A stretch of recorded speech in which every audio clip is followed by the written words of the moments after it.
niveau de l'alimentation, eh bien j'utilise des choses un peu classiques, qui se conservent bien, qui résistent à la chaleur. Donc des pâtes bien sûr, je pense que tout le monde en utilise au bord de l'eau.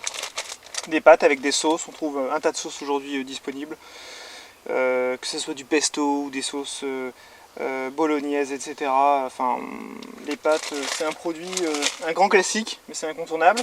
L'inconvénient quand même des pâtes, c'est que ça consomme pas mal d'eau. Lorsqu'on part en session 10 jours, c'est vrai qu'il faut partir sur une base de au moins 3 litres d'eau par jour, et lorsqu'on consomme des pâtes, il faut encore davantage d'eau. Ce que j'aime également utiliser, c'est des boîtes, comme tout le monde, que ce soit des raviolis, des saucisses lentilles, du chili con carne. Le choix est pas très vaste, mais en tout cas on a quelques produits disponibles en supermarché. Ce que j'aime bien également utiliser, c'est tout ce qui est plat cuisiné. Il suffit de les faire, soit de les mettre directement dans une casserole ou au bain-marie, dans une grande casserole avec de l'eau. C'est des plats qui font 300 grammes, donc ça permet de faire un petit encas et puis de le compléter avec une entrée, un dessert. Bon, bien sûr, tout ce qui est pâté, on parlait d'entrée, pâté, ça se conserve très bien, saucisson également. J'achète aussi régulièrement des saucisses, ce qu'on appelle les saucisses cocktail aussi, en boîte. Ça se garde très très bien et ça permet d'avoir de la viande même après 10 jours de pêche. Ce que j'aime aussi utiliser, acheter, c'est du poisson. Donc filet de maquereau par exemple, ça pourrait être aussi du thon. J'en ai également.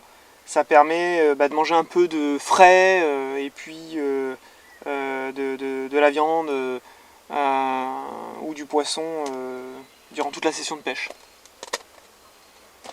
Voilà, pour ce qui est des desserts, j'aime bien les crèmes Mont Blanc, j'en ai plus, je les ai déjà toutes mangées, mais sinon tout ce qui est compote de pommes, ça se conserve extrêmement bien. Donc pour le dessert ou le matin.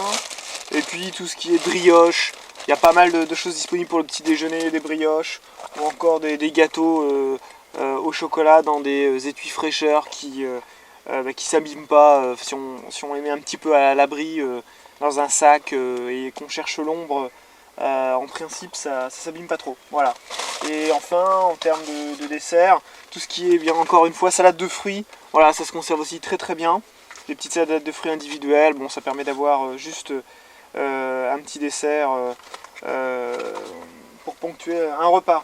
Encore vous présentez des barres céréalières, bien sûr, du thé, du café, pas mal d'eau, on l'a dit, du coca, du jus de pomme, ça, par exemple, ce sont des produits qui se gardent bien.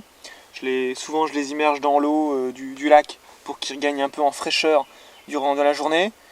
Et voilà un petit peu ce que je peux vous dire pour ce qui est de la partie alimentation. Pour ce qui est de la cuisson, j'utilise un réchaud, tout simple, un grand classique, avec une bouteille comme ça.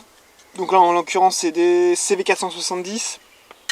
Avec des bouteilles comme ça, je peux tenir facilement pour toutes mes cuissons, et puis le café le matin, près d'une semaine. Donc en général, je pars avec 2 bouteilles pour être tranquille, pour être certain de ne pas manquer de gaz. Au niveau de tout ce qui est lumière, j'utilise donc une frontale Fox. Donc j'en ai plusieurs de côté. J'ai également des Petzl qui sont pas mal également. Ce format est plutôt pas mal. J'aime bien dormir avec ce type de frontale. Je la mets autour du cou. Elle est extrêmement légère. Et puis celle-ci est nettement plus puissante. La Fox, je l'utilise lorsque j'ai besoin d'aller repositionner une canne par exemple. Je sais qu'avec cette frontale là, le scope de lumière est tellement puissant que ça aide tout simplement en pleine nuit pour déposer sa ligne. Voilà.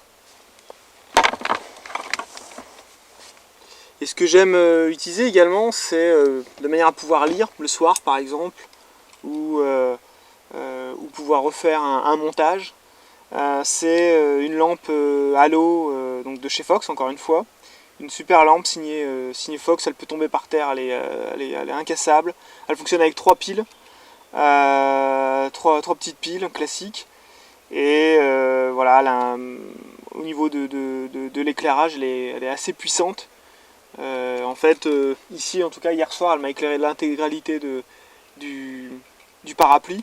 Ça m'a permis de lire, de relire mes notes et puis de recréer quelques montages pour aujourd'hui.